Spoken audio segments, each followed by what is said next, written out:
Hello, hello. Happy Tuesday. Good morning, good afternoon, wherever you're at on this beautiful Tuesday morning. It is July 14th. Happy summer. Summer's here. This is the Claims Recruiter Office Hours weekly live stream. I'm your host. My name is Josh Fisher, founder of Crew Talent Group, the greatest claims recruiting company on planet Earth. Thanks so much for tuning in. Say hello in the chat. Let's make sure this thing is working. Boom, baby. Let's go. Hope you're having a great day. Hope you're having a great week. Hope you're having a great summer so far. I sure am.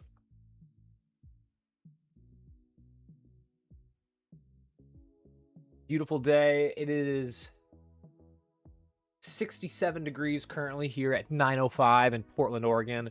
A beautiful hot summer day. It's been a beautiful weekend. It feels like summer is finally here. I don't know, it took a while. I know the rest of the country was dealing with some heat. We finally got a little nice weather, a little heat. We got some heat going this week. It's going to be a beautiful week, beautiful summer. Hope you're having a fantastic day. This is the Claims Recruiter Office Hours. I go live every single Tuesday, talk about stuff that I am seeing as a claims recruiter in the insurance industry, someone who specializes in placing claims adjusters, claims professionals across all types of different organizations. This show is all about helping out job seekers, people looking for jobs in any way I can. So if you've got questions, you want to join in, you want to chat about something, there's something on your mind, put it in the chat, send me a message, send me a DM. Would love to hear from you. I got some topics that I like to talk about and go over in the meantime. So totally open format. Thanks so much for tuning in. Let's get right into it. Start this off with a video reaction. I got 2 videos today.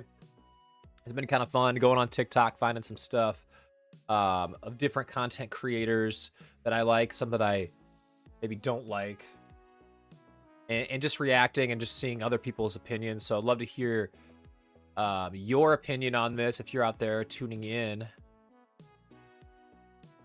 This first video is from a creator on TikTok named Courtney Johnson. Let's get this up.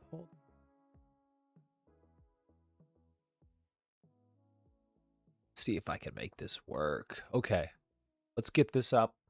Love to hear your reaction to this. I'll give my reaction at the end of the video. We'll play it once. We'll see.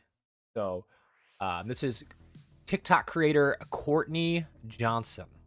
I have never seen a single person's life get worse after a layoff. Somebody in my content club recently got laid off and I told her congratulations, and everybody else was sending these like 3-paragraph long pity parties saying how sorry they are. And that's really not helpful. That's actually making it worse. Next time your friends get laid off, do not pity them, congratulate them. I know it sounds insane, but I have coached literally hundreds of people through layoffs, and I have never, not once, not a single time, see somebody's life get worse because of it. And I know you guys can back me up here. If you've been laid off over 1 or 2 years ago, like, write in the comments that your life has gotten better, because I promise you cannot find a single person whose life has gotten worse 2, 3, 5 years after a layoff. I understand that in the moment it's devastating, but I promise you this is a good thing. This is leading you somewhere better. This is leading you to a better life. The layoff is not a punishment from the universe. It is a redirection. It is propelling you into something greater, and let's be honest, you didn't really like that job anyways. That is content creator Courtney Johnson talking about layoffs. I think it's an interesting perspective. I would love, if you're tuning in, you're watching, I'd love to hear your perspective. I would love to see if anybody out there has ever been laid off, what their perspective would be. If anyone's recently laid off, or maybe they were laid off years ago and had an experience from it. I would be curious to hear other people's perspectives. So if you're tuned in, I would love to hear your perspective on the old corporate layoff. Should I congratulate someone? I will tell you what, I will probably not be the person saying congratulations when someone calls my phone and tells me that they've been laid off. Not the angle that I am personally going to take on it, but I understand a little bit where she's coming from here. So we can kind of dive into that, but I'd love to hear some other perspectives in the chat. I think that and I actually commented on her video on TikTok, and a couple people commented to me, but I think it just depends on where you're at in your right. If I'm 32 years old and it's my first job and I worked at the same company for 7 years and I got laid off, I'm probably gonna have a not super hard time getting back on my feet. I might even get promotion. I might even get more money. And so my life may be ultimately impacted positively long term. I think it's a little bit different of a story when you have people kind of later in their careers that are laid off. You kind of see it. We've seen it a lot recently. Companies make major layoffs, and it's like, who are they laying off? A lot of times it's more the senior roles, people that have been in their position for a long time who make a lot of money. And we talked about ageism on last week's show. It's a lot more difficult when you're at that point in your career, sometimes make a pivot. And so that's where I would maybe disagree with that content creator, Courtney. If I'm executive level or senior level and I get laid off kind of towards the latter part of my career, it's hard to say, oh, you're congratulations. It's only up from here. It's tough. It's tough out there for job seekers, especially, people at that stage in their career. So I do understand with what she's saying. I agree with it for certain people. I think that it's not a life ender. It's not, there's better things are to come. But I do think that the overall sentiment of the video saying congratulations to someone who just got laid off is probably not the move. So we can agree to disagree with Courtney, but I do understand where she's coming from. Check her out on TikTok if you like that. One more. I got another one from my guy, Gary V. I'm sure you know this guy, Gary V. Let's check out this reaction, and we'll keep rocking. I'm a big believer in hiring fast. I think people overthink it. It's a guessing game. You're making an intuitive guess to the best of your ability based on what you know about your organization and the series of questions you asked. I don't think you should just hire everyone, but if you feel it, you don't need to go through too many more rounds. It all depends on how much you trust your intuition and pattern recognition. I think once you have someone in your organization, you now know the truth. Hiring is guessing. Firing is knowing. And so to me, it's hire fast, fire faster. That doesn't mean like be mean and fire. It means put in the work quickly if you can recognize something's not working, and if it doesn't work after 6 months to a year, like, you gotta go and make that move and make sure you don't surprise the person. That's what I've had to work on. And then my big one is promote fastest, which is like, if you know you have a superstar, don't wait you told them you're gonna revisit their salary in 2 years. If you know somebody's remarkable in 4 months and you can afford it, consider showing them that you want to be with them long term by promoting a little bit faster. I've got an interesting kind of love, sometimes not love, relationship with Gary V and some of his ideas, but I found this video really interesting. For those in talent acquisition and hiring, we've heard the phrase hire slow, fire fast. That's kind of the phrase that we hear, that I've heard before. So it's kind of interesting seeing that perspective.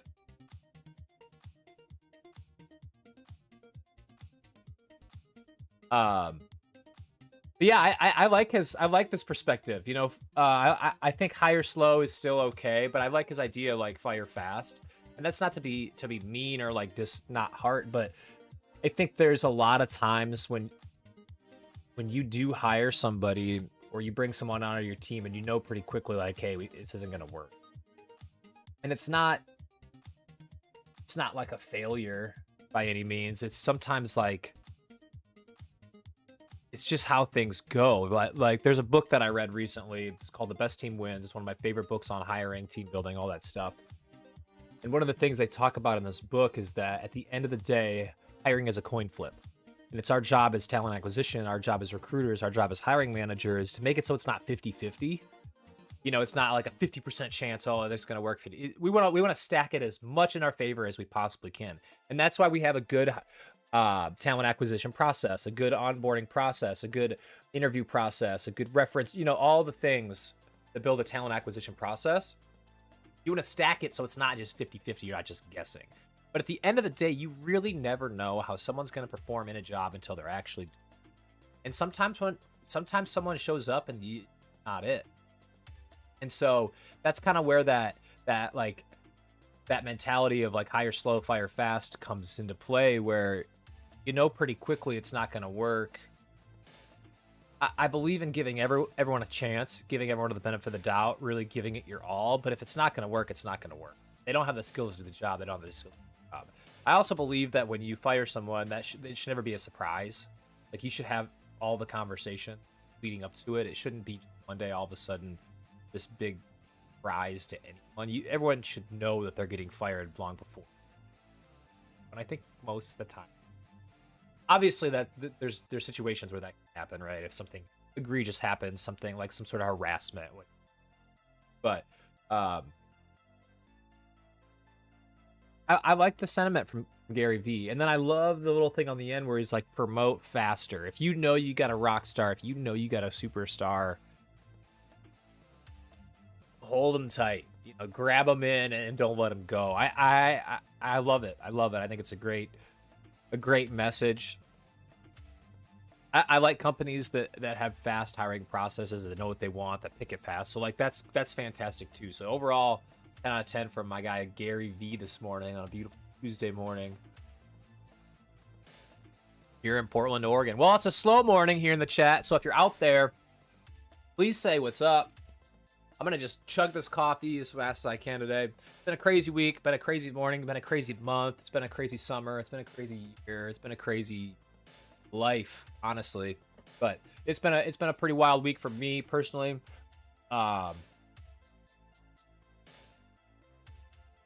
Been pretty fun. Been awesome. A lot of stuff going. A lot of moving parts. A lot of stuff happening. It's summer. We're loving it. On a little trip this time. Olympic National Forest or National Park.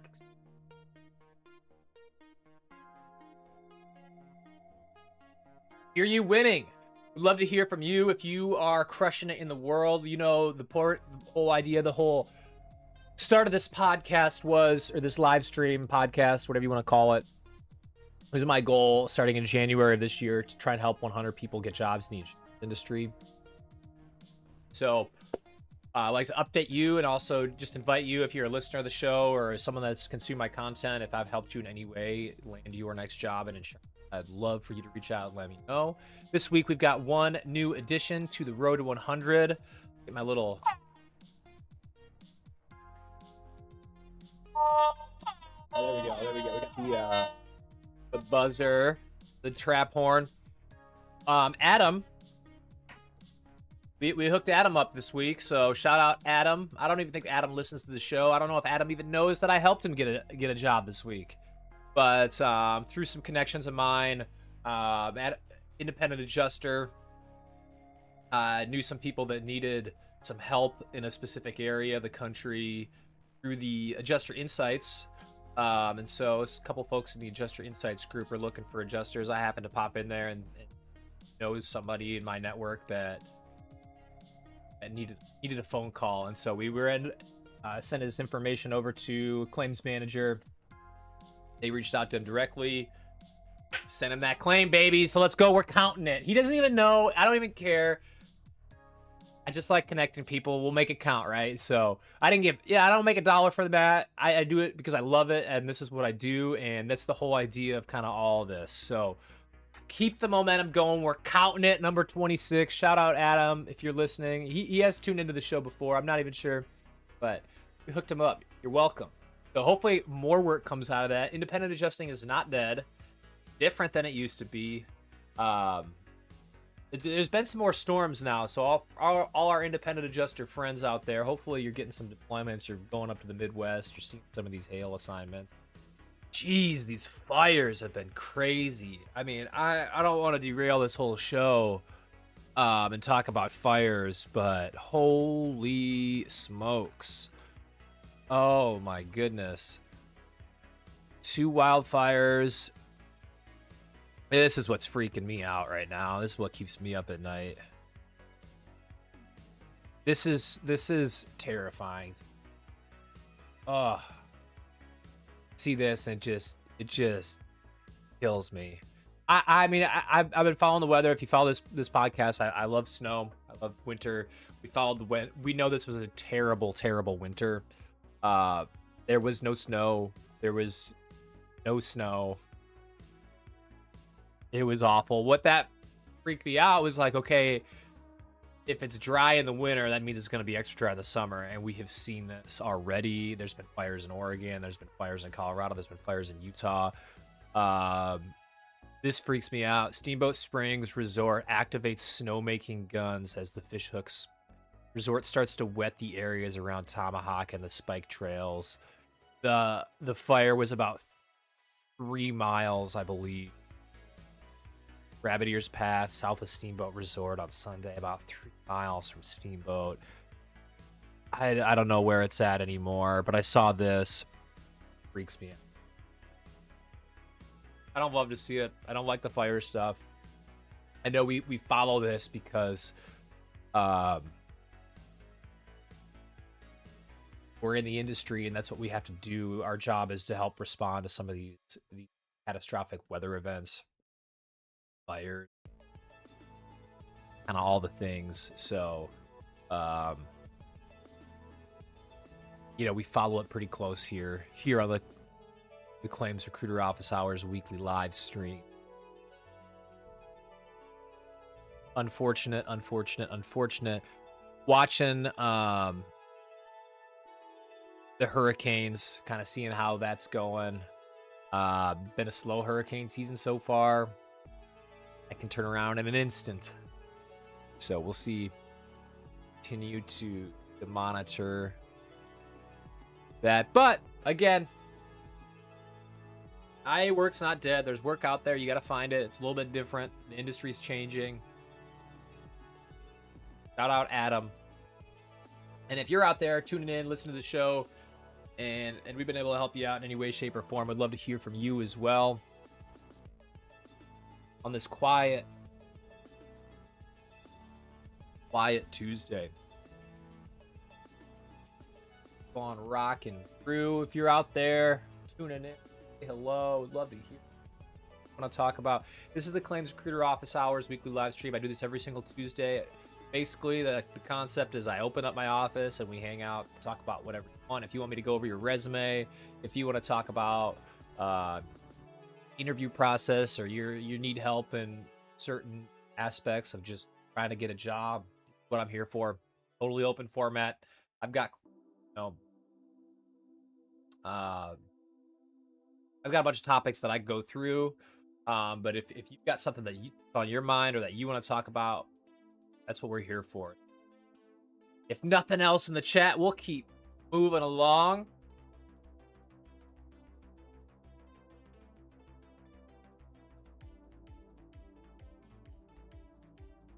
A little bit of a market pulse, some things I've been working on. I've been working on a lot of roles in specifically in California. Some very niche specific roles. So I just wanted to kind of share my perspective on what I'm seeing. I think that there's a lot of people looking for work out there in the claims industry. It's kind of been a weird couple years. You have a lot of property adjusters work. There's been layoffs recently from major carriers, kind of all over the place. So there's a lot of people looking for work, but at the same time, the skill sets of the people that are looking and the open positions tend to not match. So that's one of the things that I'm seeing is we have these very, very specific niche type roles out there that are extremely hard to fill. A lot of them are related to geography. A lot of them are related to specific skill sets. So there's just kind of this it's interesting because there's a lot of people kind of at the entry level aspect of it, but a lot of the jobs that I'm seeing and the calls that I'm getting are these more complicated, very particular, very specific skill set type roles, and there's reasons behind that. I wish there was an easier way in the industry that we could kind of bridge some of these gaps. I think over the last few years, there's been a lot of training programs that have kind of gone by the wayside. And so there's less and less of those training, truly entry-level opportunities. But it's hard because you have someone who's handling product liability claims that are heavily litigated and worth millions of dollars, you can't train someone to do that work in 2 years. It takes a very particular skill set. And so when you have those types of positions available, someone retires, someone leaves who's been in this position for years and years and years, they're handling the nastiest claims. What do you do with that claim inventory? One of the things that you can do with that is you can refer it out to a law firm. And that's what we're seeing is, that's expensive. And so you see that sometimes it's like, well, we need outside help. We need, specific help. So that's one way people go, but we'd rather hire someone internally. And so think about how much that costs. Expensive.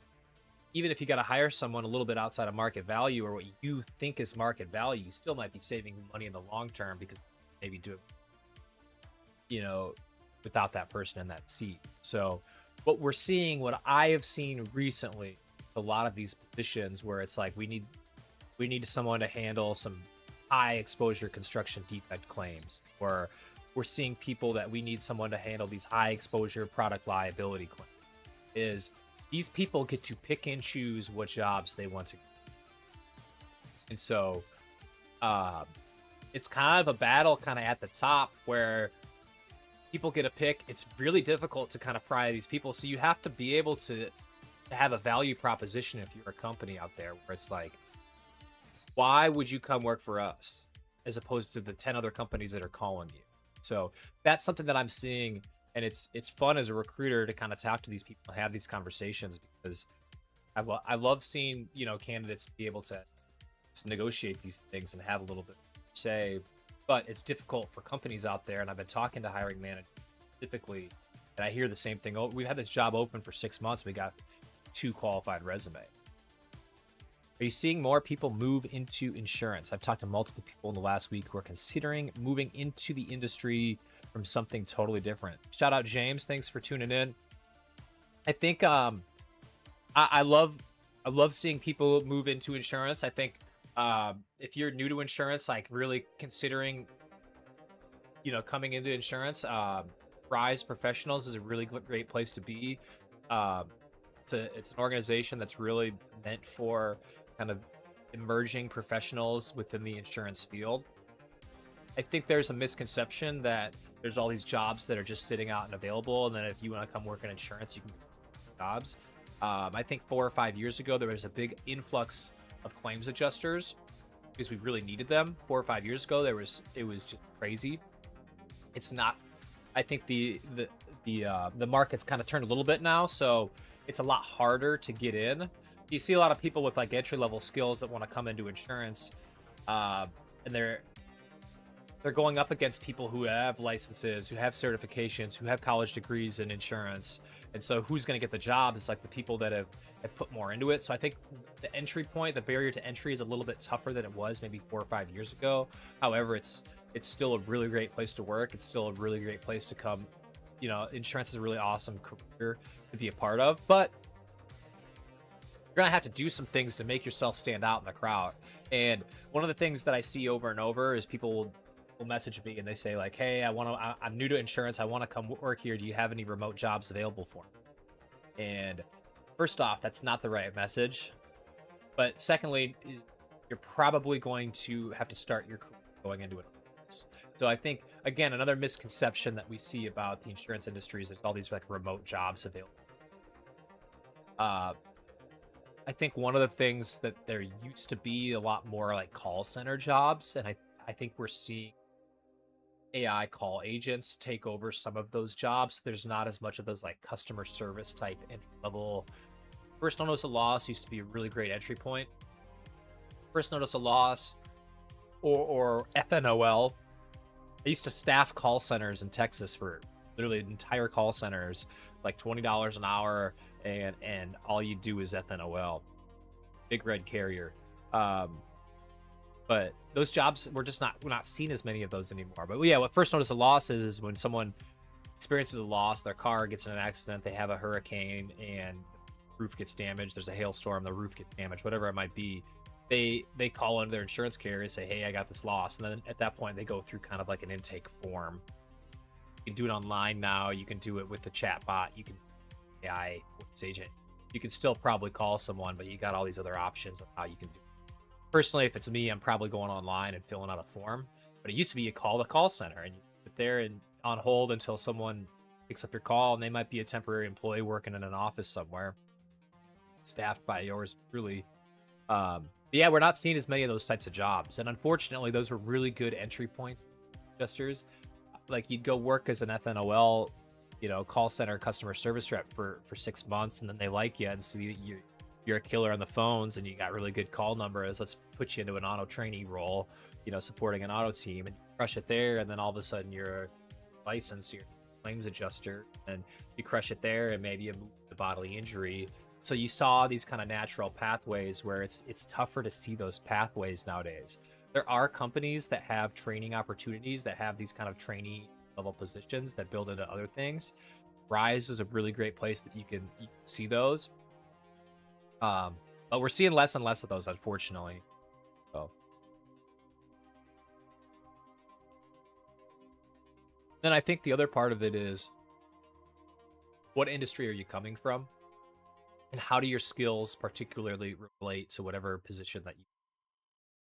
So if you worked in an auto body shop, that's a really great crossover. Someone who is a adjuster for auto physical damage. You worked as a nurse, workers' comp, understanding like medical terminology, things like that it's gonna be a crossover. You worked for a roofing company, being a field property adjuster might be a great entry point. The other thing I would say is you sometimes just need to take what's available out there. And so if you really want to be a property claims adjuster, but there's just an underwriting position available, don't be afraid to kind of get in where you can and then try and move around from there. Great question, James. Thanks for tuning in here on this wonderful Tuesday. Hopefully the Midwest heat has cooled off a little bit for you. It's coming out here now. We're finally getting a hot weekend out here. Weird thing about the Pacific Northwest is we do not have air conditioning in a lot of places. They used to not really need air conditioning. So like my house, not AC. Stink. Now it's hotter than it used to be. Now it gets up to 100 degrees. So we complain when it hits about 90. Not for us. But there's lots of water. One of the things the Pacific Northwest, the Midwest have in common is the water abundant. Water spots. I spent some time on a beach. Spent some time on a beach probably the weekend after. Okay, let's get into it. Let's rock. This is the Claims Recruiter Weekly live stream. It's a slow day in the chat. If you're tuned in, thanks so much for tuning in. Say hello.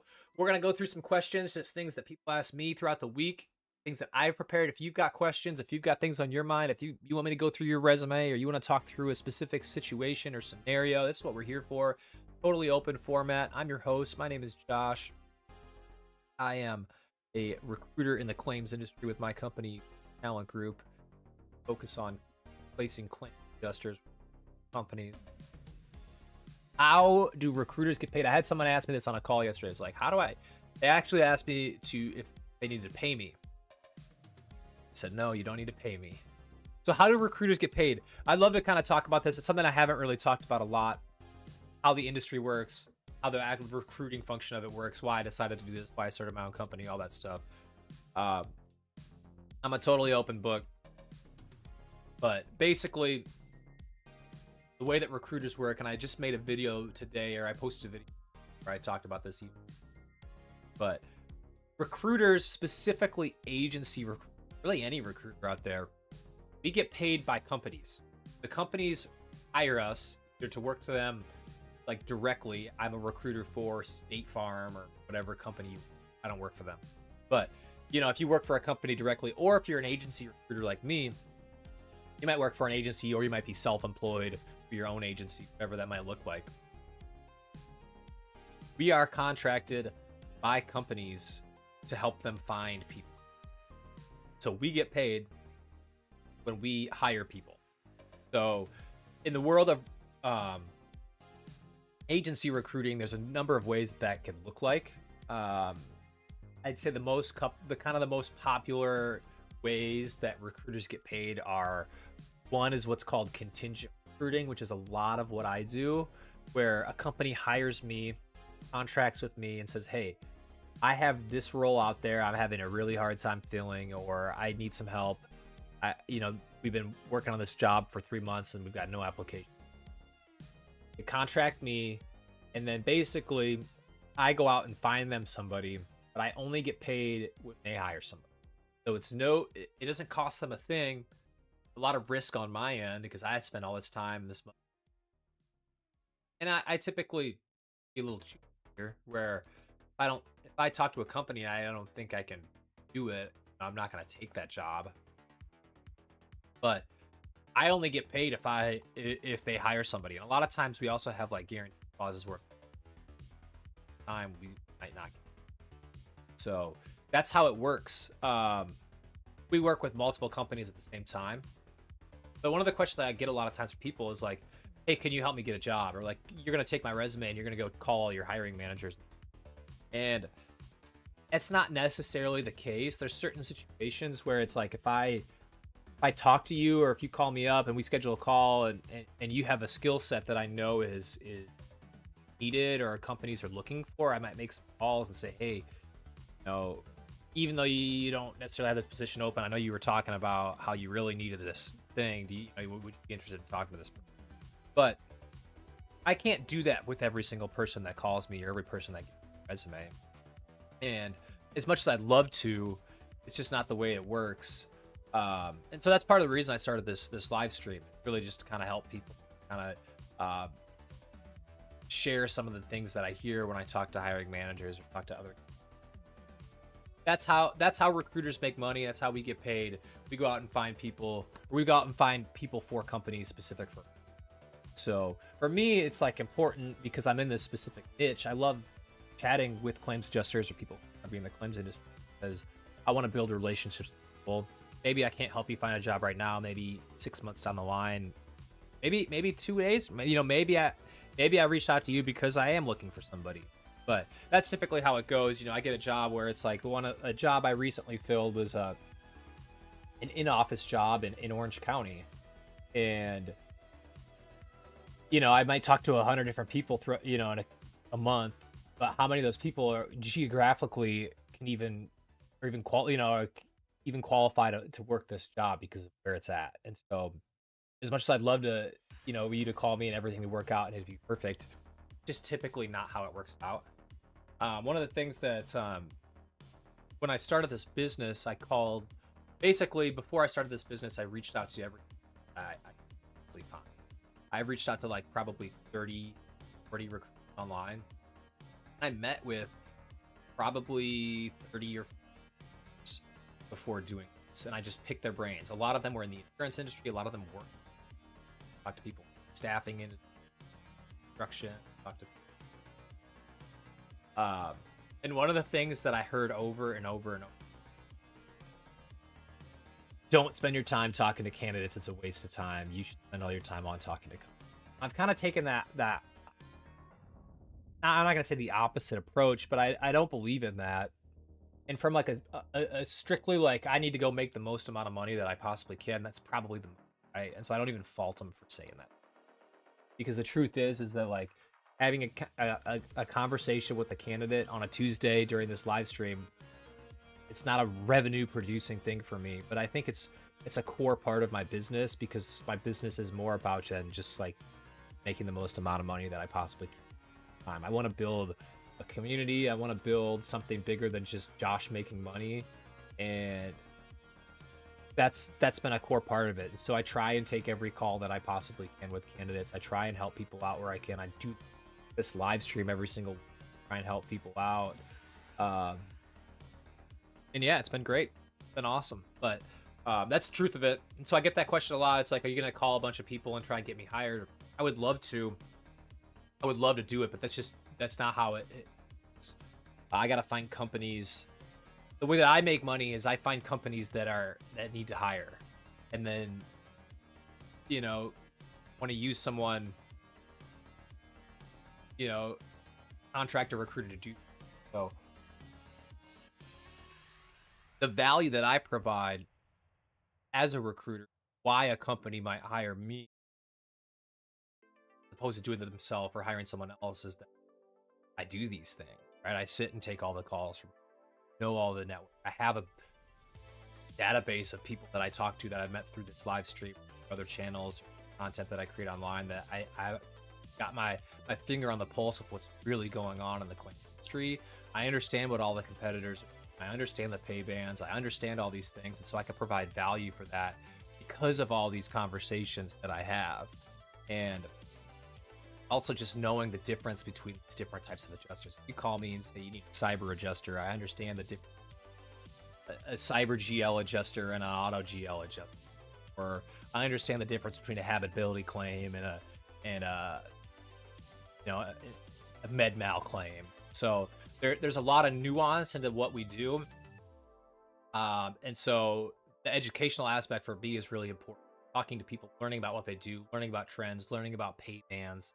You know, I get a lot of really meaningful information from a lot of these conversations, even though I necessarily I don't get paid from it. But yeah, that's how we work. There's contingent recruiting. The other big one is retainer, where a company will pay you like a retainer fee. It's like, hey, we've got this executive type search.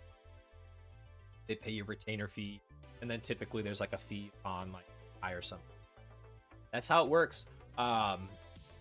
Doing it on your own is expensive. It's a lot different than working for a company. When you work for a company, they pay for your internet, they pay for your CRM, they give you all that stuff. And so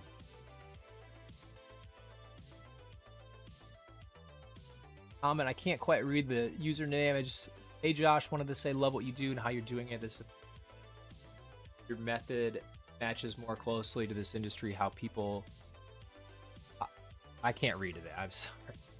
This is a people industry, and your methodology matches more closely to how this industry actually works after point of entry.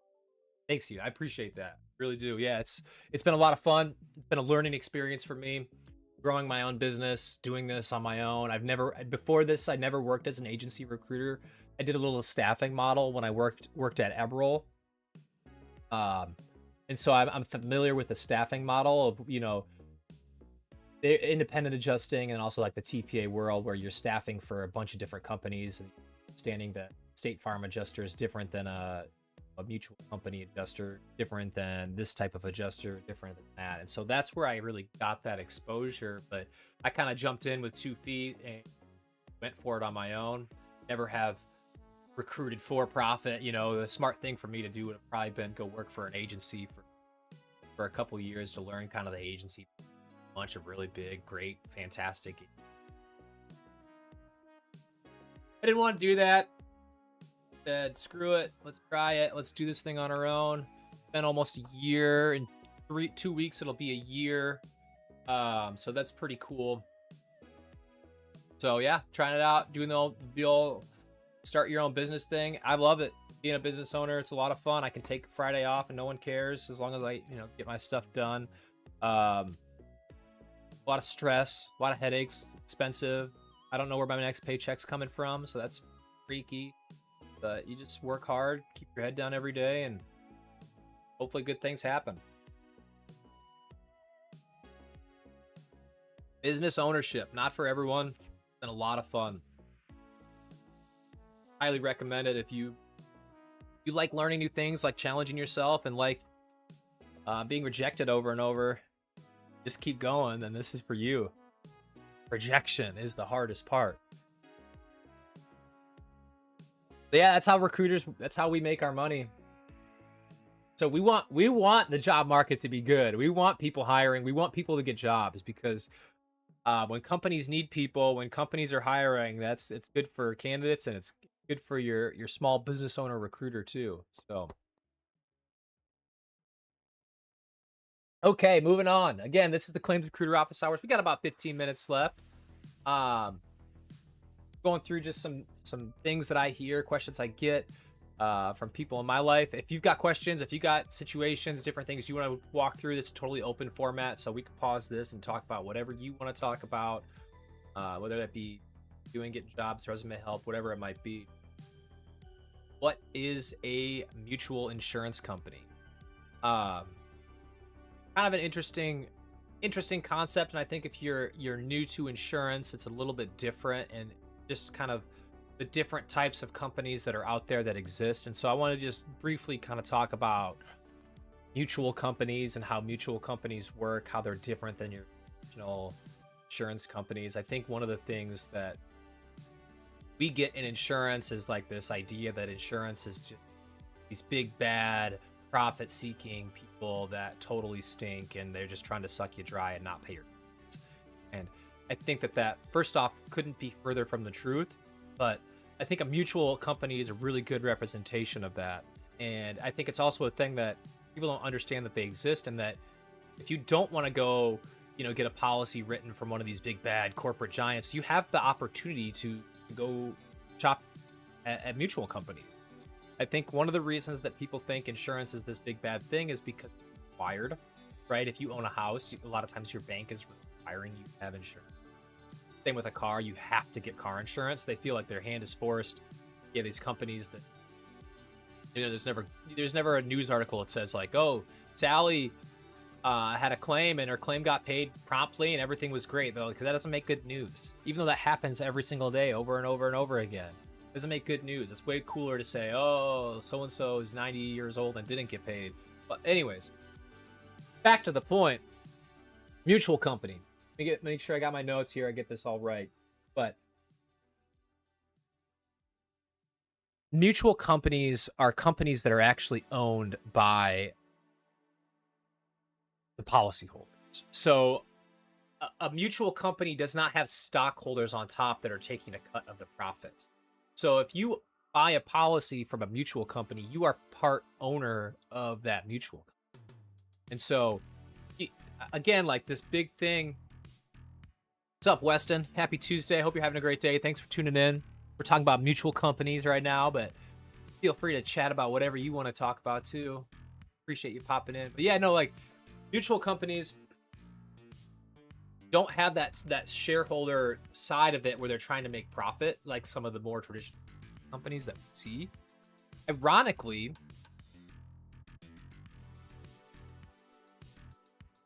the costs of policies, premiums, are sometimes higher at mutual companies, but you do get a little bit different level of service since you are a part owner. The level of service is a little bit different and a little bit more positive. So if you dislike insurance companies, or like have that mentality, like you should definitely take a look at mutual companies when shopping your policies. I think a couple good examples of mutual companies. There's a company that's based out of Omaha. I think it's based out of called Catholic Mutual. And this is an example, very specific. Like I can't go buy a policy from Catholic Mutual.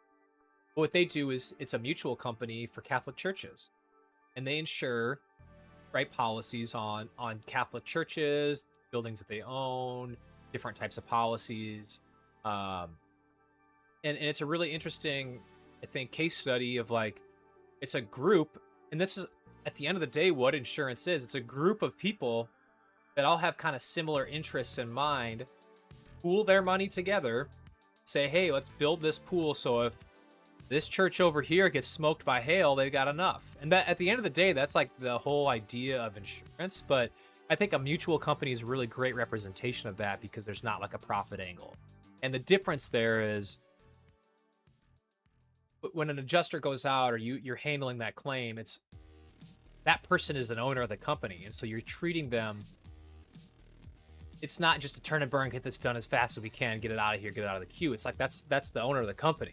You're treating every single person with a little bit different customer service side. And then also with the claims, if you're a claims adjuster, you the owners of the company have a responsibility to the other groups of people to not file fraudulent claims, to not spend too much money on repairs, to do repairs you know, to actually indemnify to do repairs at a cost that's appropriate, but not to use egregious like repair methodology or costs. And at the end of the day, it affects everybody else in that chain. And you see that with a company like Catholic Mutual, you see that a lot more. There are homeowner companies or auto companies that that do that have policies, that write policies. Amica, yeah, Walkenix. Is that Walker? Probably. What's up, Walker? Just seeing your YouTube handle, so I'm assuming it's you. But the application, mutual companies tend to promote stability to the policyholder, whereas stock companies are more concerned about ROI. And mutual will generally be favorable to their policyholder. Yeah, and at the end of the day, it costs a little bit more. And I think a really, really great company to talk about specifically is Amica. Amica, I got the pleasure of doing a little bit of work on the independent side, where we would staff adjusters, overflow adjusters for Amica. But if you look at Amica, their premiums are not cheap. But what I will say with Amica is they are going to take care of you. They are going to take care of their policyholder. It's going to happen quickly. It's going to happen efficiently, and they're gonna take care of you. And so, yeah, it's a little bit more stability for the policyholder. It sometimes comes at a premium. Another company that kind of comes to mind here, I think they're purchased. I think they maybe, I don't really know how that worked or whatever, but Kuna Mutual Credit Union. I don't know what it stands for, but they insure credit unions. But like, yeah, they really understand that business. They really understand whatever niche that they're in, and they want to like provide. And it's less of like a product and more of a service. And you're paying for the service, you're paying for the product. At the end of the day, it's all kind of the same. But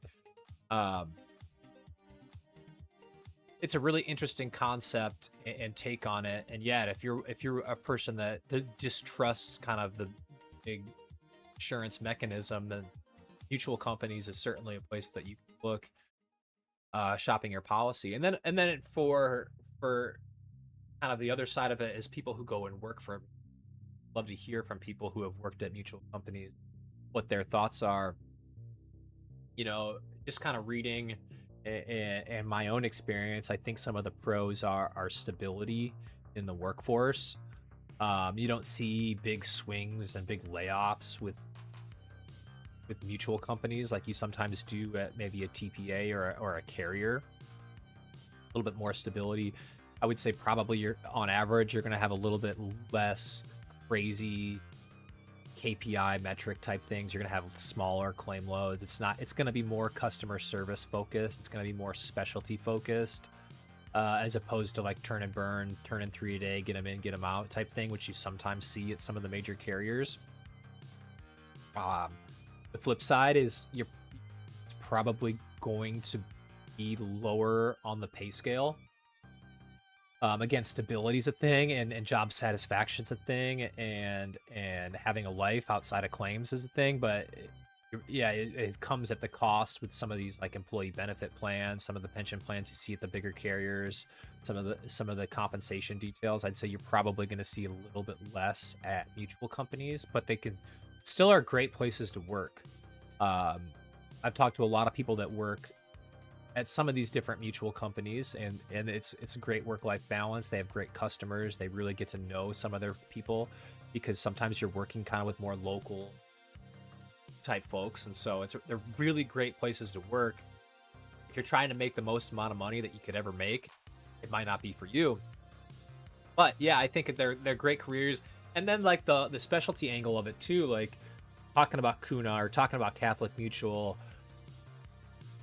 you get to kind of specialize in some of these things. And working with these different companies, like Catholic churches or just churches in general, the construction material on churches is way different than your average property. So it's a really good skill set to learn. How do you estimate damage on this custom built thing? Or hearing some of the repair methodologies, something gets struck by lightning and they have to do crazy stuff in order to make it happen. Or how do you get materials up in this thing? There's just some challenges that go with you type of of building material and construction techniques, and so it's a good specialization if you get into a company like Catholic Media or Kuna or some of these different interesting companies that share different types of things. So they can be great places to work. They do not just property. You can do auto, workers' comp. There's all kinds of different types of things, different types of policies, property, because I've worked with a couple of those companies.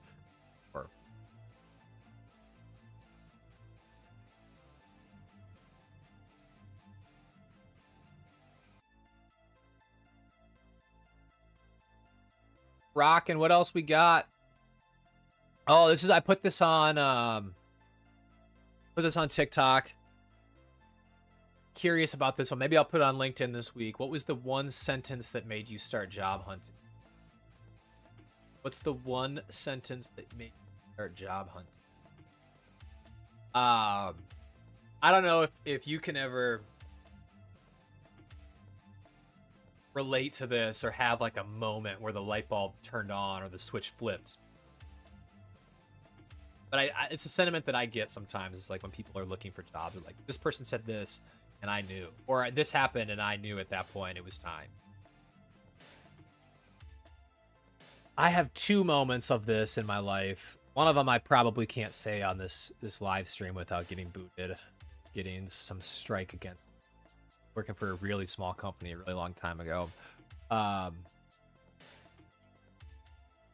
second one, I also hesitate to say, but I don't think many people will put it together what company it was, so I'll say it. This company's not going to hire me. I worked for a company very briefly, and I learned very quickly that it wasn't a fit for me. And ultimately, I think it's a fantastic company. I have friends that work there still. I have nothing bad to say against this company other than at this time, it was not the right time for me in my career. They've made a lot of changes. They've done a lot of things. They're an interesting company now. So I have no ill will against them. But I will say there is a one sentence statement that was said to me where I said, I think it's time to start looking. And it was, if we don't find 20 people to work this account in the next 2 weeks, our biggest client is going to fire us and we're all going to be out of jobs. I was like, oh, well, I don't know if I can find 20 people to work at that price. But that was what it was for me. The company's fine. They get, maybe I don't know. They're still out there, so it's all good. But for me, it was a lot of things, but that was the one sentence. So curious if you're tuned in, if you've ever had a sentence said to you. As a recruiter, one of the big things with recruiter is like adjusting is similar. Like you represent yourself, but you're also representing the company that you're for. And as a recruiter, you represent yourself, but you're also representing the company that you work for. And if you're not aligned, it's hard. And so it's one of the things that I struggled with and still kind of struggle with now too, is like, it's really important for me that I'm aligned with the company. I don't believe in the company that wants to out to me. I won't take the job anymore. And it's nice to be able to have that ability, and you don't always get that, especially if you're a corporate recruiter working for a company. But you work for a company, there's times where they're throwing you into the fire a little bit, and there's also times where it's not even that company's fault. And so you show up to a job and they're like, okay, we need you staffing for this, and you look at the pay and you look at the responsibilities, and you're like, that seems a little bit, and so that's something that I kind of struggled with and still do, to be honest. And it's something that I take really seriously now, is if I'm placing someone in a company, if I'm calling someone up and saying, hey, I want you to consider quitting your job and coming to work over here, it's really important that I believe that I think that's a good move for that person, or it could be a good move for that person. I believe in the company that I'm hiring for. Because if I don't, I've just convinced someone to quit their job. And at the end of the day, they make their own decision. but I'm convincing someone to potentially leave their job, make major life changes. If I know on the other end of that, it manager who's not really present, overloaded workload that is not really great, and pay that's really not up to where this be, it's hard for me to sleep at night. So something I take really seriously now, I vet the companies quite a bit before I decide to work with them. I've said no to business that could have been lucrative. So Ebony says, good afternoon. Good afternoon, Ebony. Hope you're having a wonderful Tuesday. This is the Claims Recruiter office hours. I'm curious if you have a one sentence that made you start job hunting. Has anyone ever said something to you at a job where you thought, man, it's time to look for a new one? That's what I want to know. That's what we're talking about right now. The other one for me, and this is a long time ago, was a manager, the owner of the company, was like talking derogatory about us directly, saying some really nasty things. I thought, he's saying this to me about this person. What is this guy saying that person about me? And again, that was a long time ago. Not even in the insurance industry. It was kind of an interesting. That's a story for a different day. But my experience before the claims industry is I worked in Parks and Recreation. I worked for some really cool small businesses. One of the coolest jobs I ever had was in Taylor's Falls, Minnesota, working for time, and then I got to run a summertime, and that was a lot of fun. A lot of staffing there too. All that job was finding lifties. Missed a promotion. My boss said, your loss is my game. That is wild. That is like, did he actually make money? That's like, oh yeah. The other one that I've seen, or I think someone commented, was like, payroll's gonna be late this week. Like, yeah, I have not ever been in that situation where I have been on the receiving end of that news, but I would say anytime you catch wind about payroll potentially being an issue, or pay being, that is catalyst. Or just had to quit a job today, actually. Holy smokes. Training was one day, which was yesterday, and they wanted us on calls today. Everyone was, yikes. One day of training, and then I mean, it goes to the point of like onboarding, training, having a plan, and if that's the case, you just gotta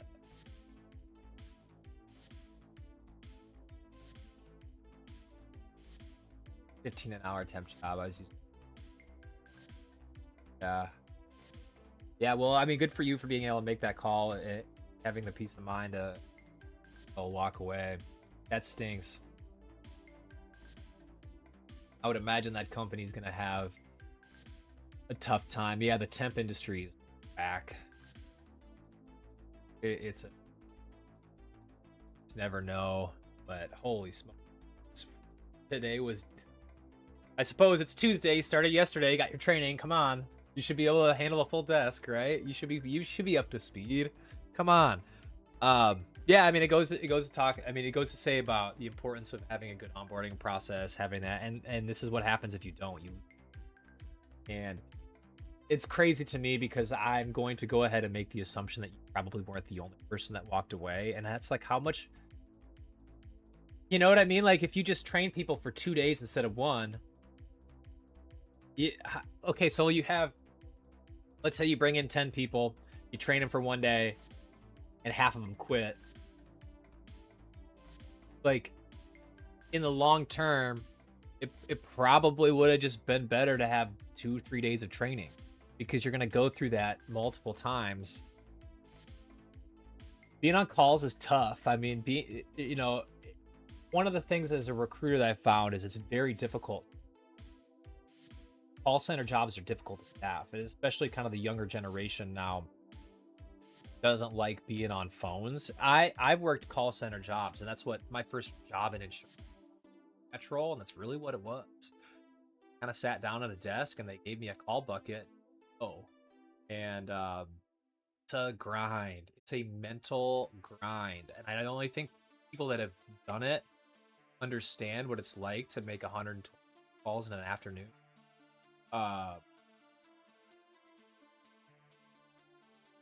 And half of them are voicemails, and they start calling you back, and it's just like holy.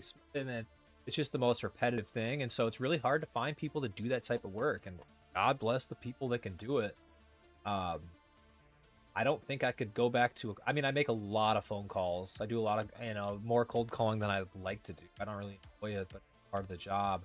Holy smokes! Yeah, one day train and have fun. Good luck.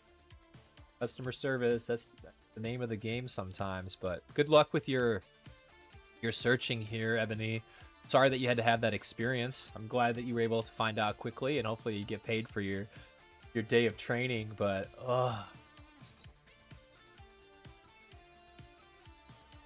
that's it. Well, that's that. I mean, I asked the question. You're like, oh, actually, do they? I shouldn't laugh. I know it sucks. It's probably not funny to you, and so I'm not trying to laugh or minimize your situation. But the irony of asking the question. Yeah, onboarding was Thursday. You only had to go back Friday if your onboarding wasn't complete. Training was yet. Get them going. Get them going. Get them on the phones, baby. Yeah, it takes a different type of personality to be able to rock. And what percent? I'm curious. Like, how was there other people that said nah and just took off? I would imagine so. And you know the crazy thing about it, the other side of it, when you're the company, that stuff, I've been on that side of it.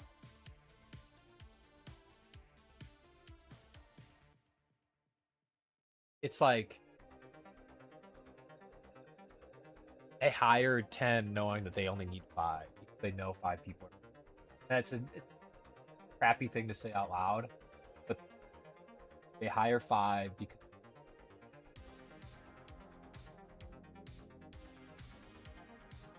it's well, good luck to you. I mean, seriously, I do wish the best. It's crazy out there right now. We're starting to see some more storms. You're seeing that.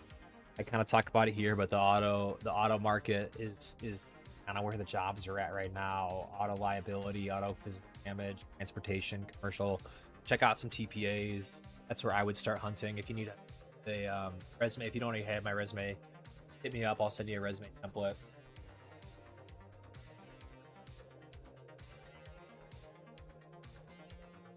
That's it. Well, we're getting to the end. We're a couple minutes over. I started a few minutes late.